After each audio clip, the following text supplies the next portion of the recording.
The KZN MEC for Social Development, Mbali Shinga, visited the family of that driver. Pilar Mthembu is joining us with the latest from that family home. Pilar, a good afternoon to you once again. So we are hearing from Gauteng in terms of some of the arrangements that they are making on their end in ensuring that Pilar's remains are brought back to KZN. But most importantly, the issues between e-hailing drivers and taxi operators being solved within the province. I can't imagine what then is left for the family in KZN with regards to then the final preparations of Pilar being laid, or rather Sia being laid to rest.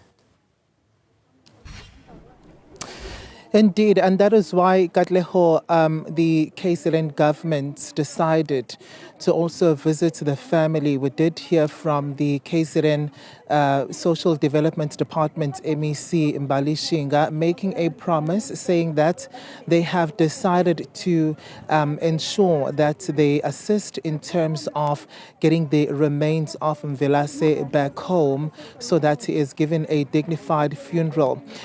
From that engagement, what we also got was that this particular home was fully dependent on Mvelase and that there is nobody who works here, there is nobody who is able to put food on the table, and he was the only source of hope for this particular family. So you can imagine how difficult it will be even having to move on from what has happened and trying to figure out life without the breadwinner.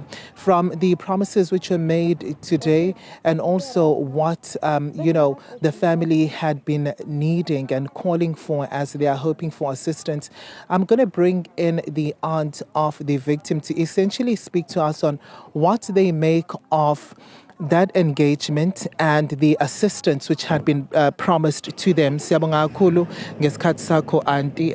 Uma ngabe nje singaqala sikhulume ngokuvakasha kukaHulumeni namhlanje uMEC, usizo athe uzonisiza ngalo, nina nithini ukuphawula kwenu ngohambo lwanamhlanje? Ukuphawula kwethu nje sibonge kakhulu MEC nakade hamba nabo.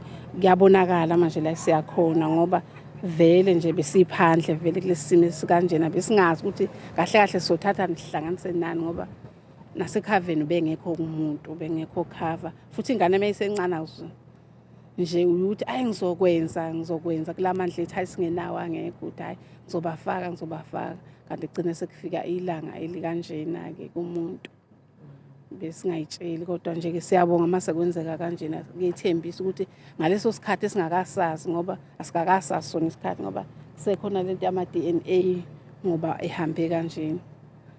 Ikhona mhlambe i-update abanika kona in terms of ama DNA nokuthi inhlelo ihamba kanjani, ngoba ngeke ngezwe ukuthi seniyafisa ukuthi naye nimfihle ukuze nizokwazi ukuthi niqale ukukhila. Akakalungi kade sifonelana naye lasiboni yala ekhaya okuyena umuntu ovela ongale uthi haya abakathembisi lutho ngoba bethe bebuye namhlanje abakathembisi lutho, asikakezwa lutho oluphathekayo. Uyayibuka ukuthi vele kuseyinto le yama DNA, uyabuka ukuthi kushuthi kusazothatha isikhathi kodwa ube kuthiwa siyazenzela besingafisa ukuthi ngathi bekungashesha ukuze sikwazi ukuphola ayikakhulukazi uma wakhe ngoba isimo sakhe asikho kahle kakhulu.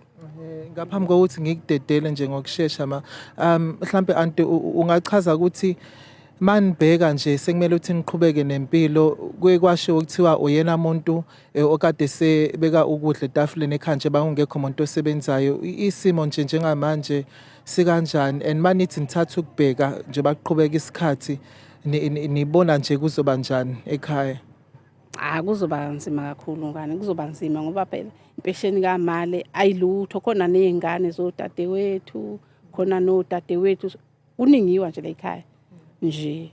Kuzobheda khona kakhulu ngoba akufani mayefikile umuntu, akufani ngoba ayefikile nje ngeze ukuthi wayefikile iphethe lo braypack ke mhlawumbe nalezo zinkwa ububona ukuthi uzobuya futhi masishane, futhi ubona ukuthi cha impilo akusezokufana. Umuntu makukhona umuntu osebeka naye nomunye ebeke kugcina kungafani ngoba ubona ukuthi uyakhula uyahlakanipha useyasibona isimo ekhaya. Siyabonga kakhulu, Aunty ngesikhathi sakho. We're going to have to leave it there, Katleho.